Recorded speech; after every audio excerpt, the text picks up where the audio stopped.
अस्सलामुअलैकुम। मेरा नाम कौसर बीबी है। तो 7-8 साल हो गए ने बंदा फौत हो गया है।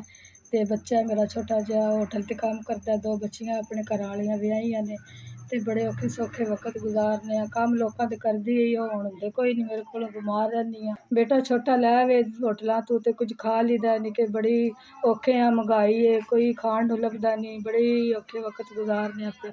कोई घर नहीं, कोई बाहर नहीं, साडा किसे दे कुल्लियां च बैठे आ ते बड़े औखे वक्त गुजारने आ पे। बच्चा है छोटा जिन्ना दा काम करदा है, कोई नहीं हालात साडे जेहड़े हाल च अल्लाह रखे, शुक्र है अल्लाह दा, जेहड़े औखे सौखे वक्त गुजारने आ।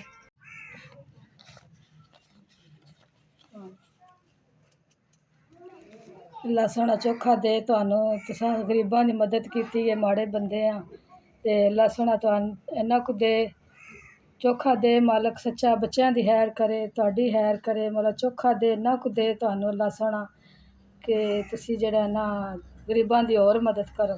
तुहाडा घल्लेआ 5000 अप्पड़ गया, अल्लाह चोखा दे होर तुहानू मालक, ते देने दी तौफीक दे अल्लाह सोहना, ते खैर करे तुहाडी, बच्चे जीवन, अल्लाह खैर करे तुहाडी, चोखा दे रब सच्चा।